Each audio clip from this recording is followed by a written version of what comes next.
हाय friends, फॉर्जी learning study channel में आप सभी का स्वागत है। मैं आप सबके लिए आया हूं खास प्रश्न लेकर के जो बोर्ड एग्जाम में पूछे जाते हैं।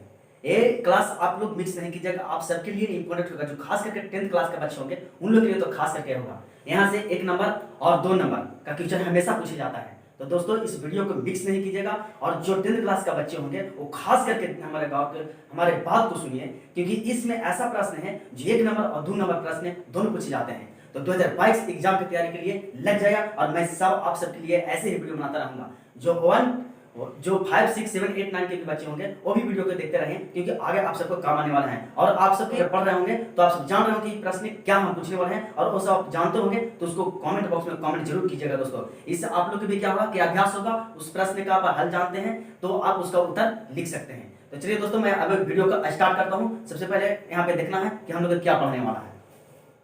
तो चलिए दोस्तों हम लोग बोर्ड पर देखते हैं कि किस तरह से हम लोग का पढ़ना है। संख्या पर आधारित प्रश्न।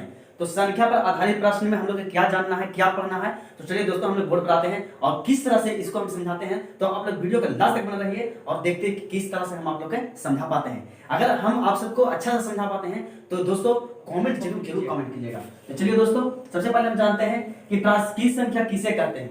पहला प्रश्न ये आता भी है कि प्राकृत संख्या किसे कहते हैं। ये आता है 6, 7, 8, 9 में आता है सब कि प्राकृत संख्या किसे कहते हैं। तो प्राकृत संख्या उसे कहते हैं जैसे जिन संख्याओं से वस्तुओं की गणना की जाती है उन्हें प्राकृत संख्या कहते हैं।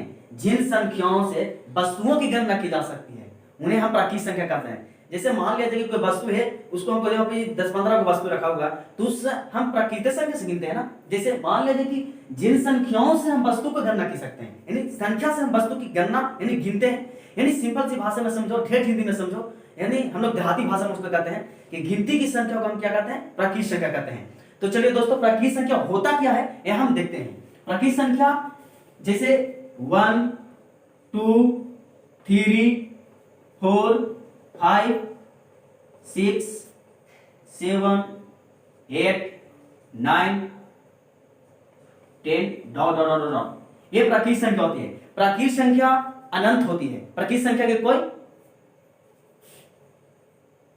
यानी इसको कहते हैं अनंत, ये अनंत होती है प्राकृत संख्या। इसको जितना भी बढ़ेगा, जैसे 10 है, 10 के बाद बढ़ेंगे 11 होगा, 11 के बाद यानी 100 होगा। मान लीजिए किसी डॉट डॉट डॉट जाते हैं 1000 होगा, 1000 के बाद भी कौन है, ये नहीं कि 1000 के बाद खत्म हो जाता है। तो इसको दोस्तों इसकी अगर कोई पूछेगा प्रश्न में कि प्राकृत संख्या क्या है, तो प्राकृत संख्या क्या है, तो गिनती की संख्या को हम प्राकृत संख्या कहते हैं। जिसे प्राकृत संख्या बनता है 1, 2, 3, 4, 5, 6, 7, 8, तो प्राकृत संख्या अनंत होती है। ठीक है ना। तो चलिए दोस्तों यहाँ पे हम आप सबको बता दिया। अगर क्वेश्चन समझ में आया हो तो कमेंट जरूर कीजिएगा दोस्तों। और इसी में एक प्रश्न से 2 प्रश्न हम लोग बना सकते हैं। अगर इसमें हम 0 शामिल कर देते हैं, इसमें अगर हम 0 शामिल कर सकते हैं तो ये प्राकृत संख्या पूर्ण संख्या का समुदाय बन सकता है। यानी प्राकृत संख्या जो है सो पूर्ण संख्या का समुदाय बन गया। सिर्फ 0 को हम शामिल कर दिए, 0 का सिर्फ प्राकृत संख्या का आगे हम यानी 1 के आगे हम लगा दिए 0, तो ये पूर्ण संख्या का समुदाय बन गया। क्या चीज का समुदाय बन गया, पूर्ण संख्या का समुदाय बन गया। तो चलिए दोस्तों अब हम लोग को पढ़ना है परिमेय संख्या। परिमेय संख्या क्या है इसके बारे में हम लोग जानेंगे। तो चलिए दोस्तों दूसरा नंबर में हमारा पढ़ना है क्या, परिमेय संख्या। परिमेय संख्या है क्या, जो आप सब अगर जानते हैं तो कमेंट सेक्शन में कमेंट कीजिए। परिभाषा नहीं लिखिएगा, जिस परिमेय संख्या का जैसे में उदाहरण आप कमेंट कर सकते हैं। अगर आप जानते हैं तो, नहीं आएगा तो मैं तो बताऊंगा ही, मैं तो बताने के लिए ही आया हूं तो मैं तो बताऊंगा भाई। तो सबसे पहले दोस्तों अगर आप सब जानते हैं तो छिपाइए मत, कमेंट कीजिए, वीडियो को लाइक कीजिए या ना कीजिए, उससे फर्क नहीं पड़ता है। लेकिन दोस्तों आप सब अगर जानते हैं तो अपने अंदर वो बात नहीं रखिए। अगर वीडियो आप सब देख रहे हैं, आप सबको अगर अच्छा लग रहा है तो इसको आप कमेंट सेक्शन में कमेंट करके जरूर लिखें। तो चलिए दोस्तों आते हैं हम लोग दूसरे नंबर में है परिमेय संख्या। परिमेय संख्या होता क्या है इसके बारे में हम जानेंगे। तो जिन संख्याओं को p/q के रूप में दर्शाया जाता है, ठीक है ना, जिन संख्याओं को p/q के रूप में दर्शाया जा सके जहां p और q पूर्णांक संख्या है, ठीक है ना, जहां p और q क्या है, पूर्णांक संख्या है। ये p क्या है, ये दोनों क्या है, पूर्णांक संख्या है।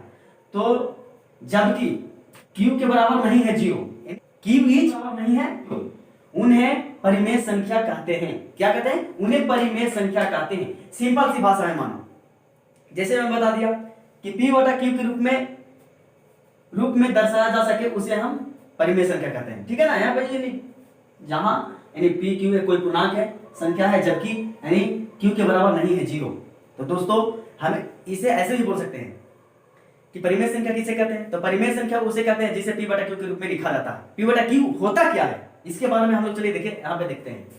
जैसे मान लीजिए दोस्तों 1/2, 1/2 इसको मान लेते हैं हम क्या, इसको मान लिया p, इसको मान लिया क्या, इसको मान लिया q।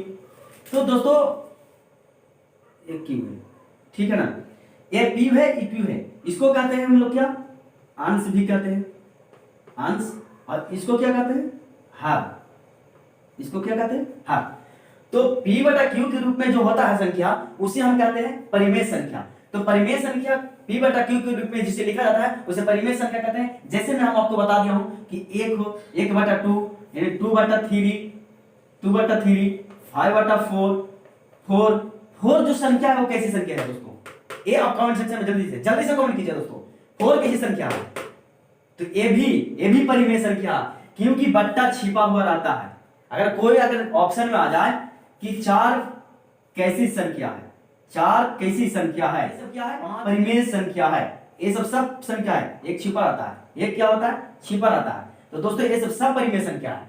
तो हम लोग आज इसके बारे में जाने कि परिमेय संख्या होता क्या है। तो हमें आशा करते हैं कि आप सबको समझ में आ गया होगा। तो चलिए दोस्तों अब तीसरा प्रश्न की ओर चलते हैं।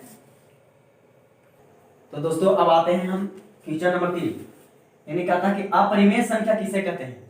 तो अपरिमेय संख्या किसे कहते हैं, तो हम बोलेंगे जिन संख्याओं को p बटा q के रूप में नहीं दर्शाया जा सके जहां p और q पूर्णांक संख्या हो, जबकि q के बराबर नहीं है 0, जबकि q के बराबर नहीं है 0, उन्हें अपरिमेय संख्या कहते हैं।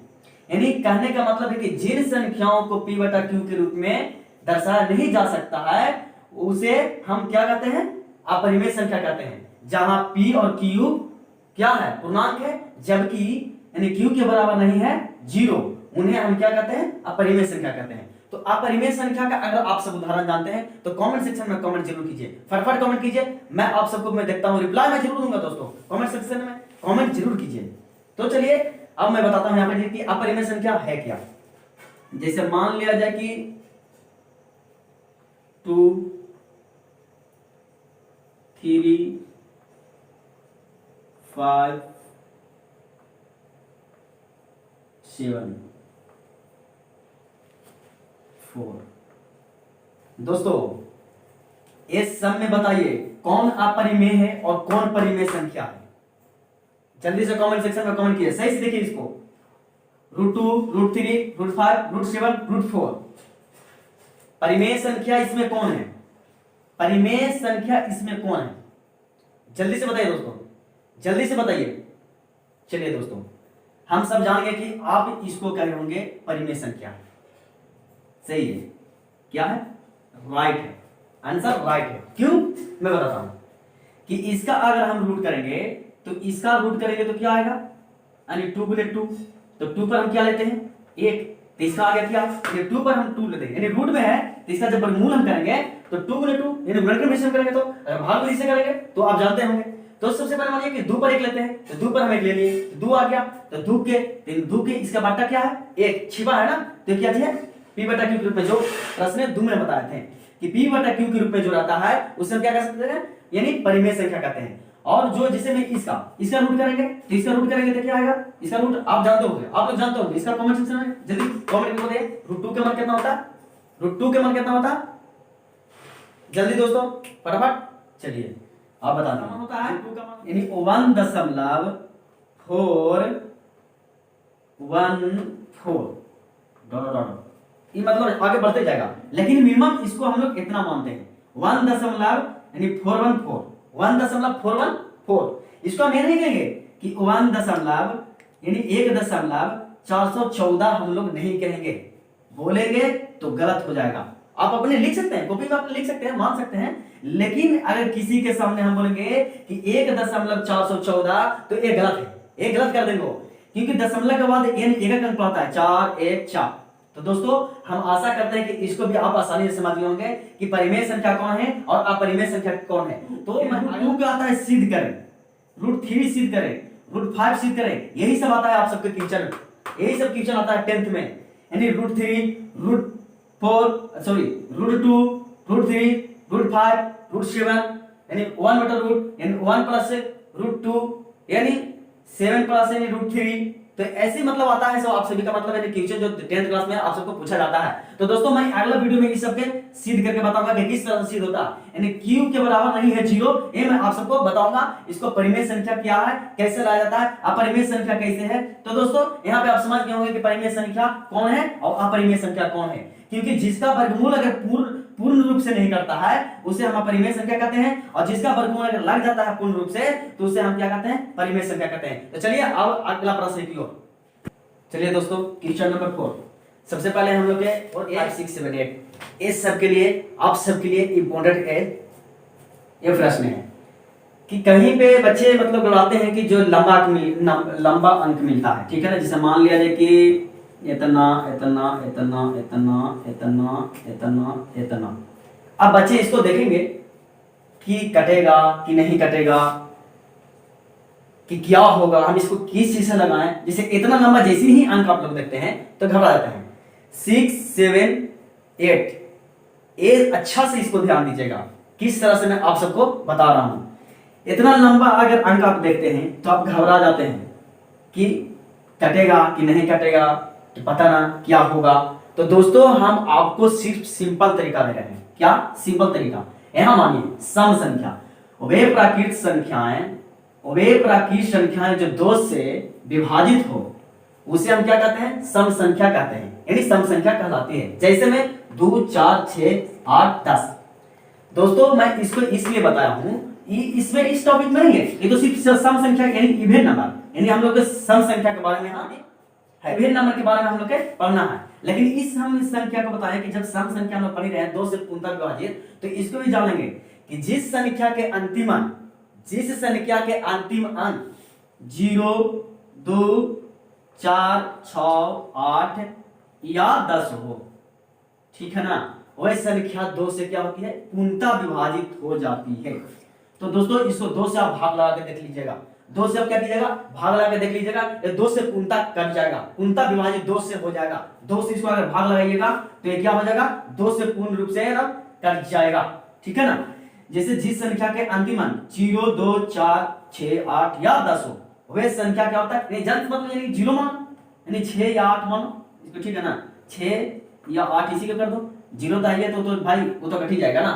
तो इस संख्या जिस संख्या के अंतिम अंक 0 2 4 6 8 हो, वह संख्या 2 से पूर्णतः विभाजित होती है। ठीक कहता है सम संख्या। तो सम संख्या हम लोग को पहचानने का होता है, सम संख्या मतलब क्या, यानी जोड़ा, जिसका जोड़ा हम कहते हैं। यानी एक है तो ये सम संख्या में भी आता है और विषम संख्या में भी आता है, लेकिन 3 यही 3 जो है सो ये विषम संख्या है, क्योंकि हम इसे 2 से नहीं भाग लगा सकते हैं। 2 से करेंगे तो पूर्णतः विभाजित नहीं होगा, लेकिन जोड़ा क्या है, यानी सम संख्या है। सम संख्या उसे कहते हैं कि जो संख्या 2 से विभाजित हो जाए, 2 संख्या 2 से विभाजित हो जाए उसे हम सम संख्या कहते हैं। तो चलिए दोस्तों अब क्वेश्चन नंबर अगला की ओर चलते हैं। चलिए दोस्तों क्वेश्चन नंबर 5 की ओर हम आते हैं। यहाँ पे फिर से मैं बोल रहा हूं कि 6 7 8 9 के बच्चे इस पे गौर कीजिएगा। अगर आप सबको समझ में नहीं आया तो कमेंट सेक्शन में कमेंट जरूर कीजिए, और अगर समझ में आए तो भी आप कमेंट सेक्शन में कमेंट जरूर कीजिए कि विषम संख्या होती क्या है, ठीक है ना। तो यहाँ पे विषम संख्या होती क्या है, और वे प्राकृत संख्याएं जो 2 से विभाजित ना हो, और वे प्राकृत संख्याएं जो 2 से विभाजित ना हो, जिसमें केवल उसी संख्या या किसी अन्य विषम संख्या से पूरा पूरा भाग लगे, ठीक है ना, पूरा पूरा भाग लगे, और वे विषम संख्या कहलाती है। जैसे मान लीजिए कि एक मतलब इकाता की उभयपर की संख्या है, ठीक है ना, उभयपर की संख्या जो 2 से विभाजित ना हो, जिसमें केवल उसी संख्या या किसी अन्य विषम संख्या से पूरा पूरा भाग लगे, यानी किसी अन्य विषम संख्या, यहाँ पे ध्यान देना, किसी अपने से केवल उसी संख्या या किसी अन्य विषम संख्या से पूरा पूरा भाग लगे, यानी एक संख्या या किसी अन्य विषम संख्या से, एक संख्या जैसे मान लीजिए कि एक दिया होगा एक, तो एक तो भाई नहीं तो पूरा पूरा मतलब इसका तो मान नहीं रही है, जैसे 3 तो ये 1 से भी कटेगा और ये अपने आप से भी कटेगा, ठीक है ना। और इसको कोई दूसरी संख्या काटता है तो, लेकिन जैसे इसको मान लिया जाए, इसको 1 भी काटेगा, 3 से भी भाग लगेगा और 9 से भी भाग लगेगा, ठीक है ना। तो एक या आपने, ठीक है ना, इस मान लीजिए कि एक या आपने भी तो हो गया, और ये दूसरी संख्या आ गया, तो दूसरी विषम संख्या से अगर इसमें भाग लगता है पूरा पूरा, तब वो क्या कहलाती है, विषम संख्या कहलाती है। तो दोस्तों हम आशा करते हैं कि इस वीडियो में आज तक मैं आप सभी को इतना ही बताने वाला हूं। आप सबसे मैं आशा करता हूं कि आप सबको ये वीडियो अच्छा लगा होगा और आप सबके प्रश्न समझ में आया होगा। मैं अगला वीडियो में 10th क्लास के लिए मैं बताऊंगा कि √2 √3 ये सब सिद्ध करने वाली संख्या मैं अगला वीडियो में बताऊंगा। डेमो क्लासेस है, ये क्या चीज है, डेमो क्लासेस। आज का विषय मैं यहाँ पे स्टॉप करता हूं। अगला वीडियो में आप सभी को बेहतरीन ट्यूशन लाऊंगा जो उसमें भी आपको 10th तक काम आएंगे, और 10th के बच्चे खास करके ये वीडियो के देखेंगे और उस वीडियो को भी देखेंगे जो वीडियो में डालूंगा इससे नेक्स्ट डे। तो चलिए दोस्तों, अब मैं वीडियो के यहाँ पे स्टॉप करता हूं। जो मेरे चैनल से नए जुड़े हैं, अभी तक सब्सक्राइब नहीं किए हैं, वो सब्सक्राइब कर देंगे, और दोस्तों बेल आइकन को दबाना नहीं भूलेंगे कि इससे क्या होगा कि जब भी मैं अपना वीडियो डालूंगा तो आप तक नोटिफिकेशन चल जाएगा और मेरे वीडियो का आप सब आसानी से देख सकते हैं। लाइक नहीं कीजिए पर डिसलाइक जरूर कीजिए। अगर पसंद वीडियो नहीं आया तो डिसलाइक कीजिए, अगर पसंद वीडियो आया तो लाइक कीजिए, और कमेंट करना तो नहीं भूलिए दोस्तों, पसंद आए या ना आए। अगर प्रश्न का आप यानी प्रश्न जो मैंने किया है अगर उसका आप यानी आंसर जान रहे हैं तो उसको रखिए मत, उसे निकालिए, उसे अंदर से निकालिए और उसे लिखिए। तो चलिए दोस्तों, आज की वीडियो में